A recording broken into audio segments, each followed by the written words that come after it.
You know, a Super Bowl halftime show, it's usually all about the spectacle, right? The lights, the music, the energy. But what happens when some people see it as something else, like a political message hiding in plain sight? Today, we're going to deconstruct a pretty wild theory from our source material surrounding Bad Bunny's performance.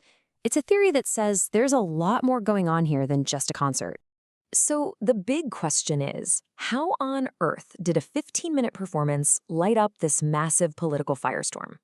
We're about to dive into a very specific, and let's be honest, highly controversial theory that tries to connect all the dots. Our job here is just to lay out the argument from the source, piece by piece, so you can see how they build their case. All right, so where does this all start? Well, according to our source, it kicks off with a huge puzzle. They saw this major clash between the reported viewership numbers for the show and the way the wider media reacted, which was just overwhelmingly positive.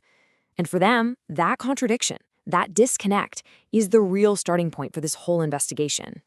And right at the heart of this whole thing is this number, -39%. This comes from a Samba TV report, and it alleges that viewership for the halftime show dropped by 39% compared to the year before. Now, for the source, that number is huge. It suggests that a really significant chunk of the audience just wasn't interested and decided to tune out. And this is where the puzzle really gets interesting for the source. They point out that even with this supposed ratings nosedive, there was this incredibly fast and, widespread defense of the show from all the big media outlets and a bunch of celebrities. It just didn't add up for them. Why go all out to defend a show that, at least by this one measurement, wasn't exactly a massive hit? And to really show you just how intense the backlash got, the source points to an article in Variety that actually published some of the angry emails they were getting. I mean, this quote shows you the kind of raw, visceral anger some people were feeling. According to the source, this just makes that unified media defense even more bizarre. It led them to ask, why are you fighting so hard for something that made people this mad? And get this, the support started popping up from some really unexpected places. The source highlights how strange it was to see Elmo, the beloved children's character, tweeting out his love for the artist. This is presented as the very first piece of evidence for what the source describes as a bizarrely coordinated defense campaign. Then you have someone like political commentator Meghan McCain also jumping in to tweet her support, pretty much as a direct clapback to all the criticism.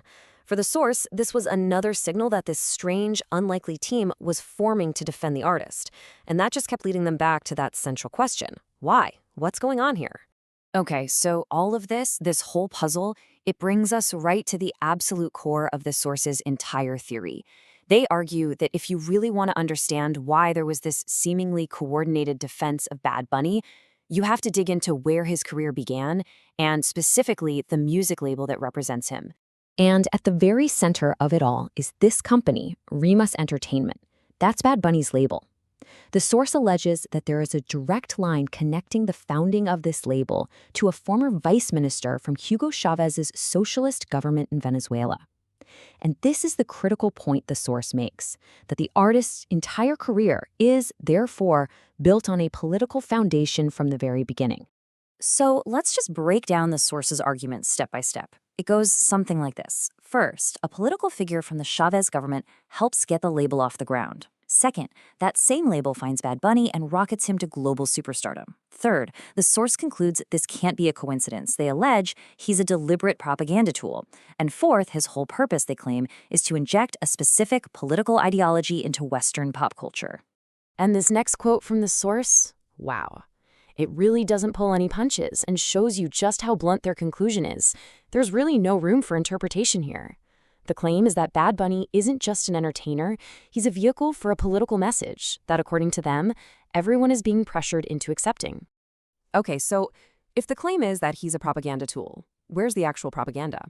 Well, the next part of their argument zooms in on what they say are hidden messages and secret symbols that were baked right into the Super Bowl performance itself.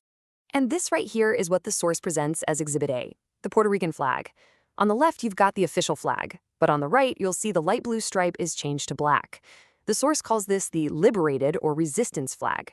They claim this wasn't just some artistic flair, it's a very specific political symbol tied to what they describe as a movement for Puerto Rican independence from the U.S. But it wasn't just about the flag itself, it was where they put it. The source claims this was a deliberately provocative act. They argue that by flying this specific version of the flag right next to the American flag on that massive stage, the performance was, and these are their own words, spitting into American viewers' faces without anyone even knowing the supposed meaning behind the symbol. The source then brings up another piece of their evidence. This is an alleged statement made by Ricky Martin, who was a guest performer. They interpret this line as another direct anti-American shot, reinforcing what they see as a running theme of criticizing American imperialism throughout the show. So you take all these pieces, the ratings drop, the weird defense, the label's origins, the alleged symbols. What does it all add up to? Well, according to the source, this controversy isn't really just about one artist or one halftime show. In their eyes, it's a single battle in a much, much bigger conflict. And here's the final takeaway from the source. They see this whole thing as a fight in a culture war over who gets to control the narrative. They argue that legacy media, the big traditional news networks, have their own reasons to push certain messages and defend figures like Bad Bunny. But on the other side, you've got what they call new media and citizen journalism acting as this disruptive force, supposedly uncovering truths that the old guard wants to keep hidden.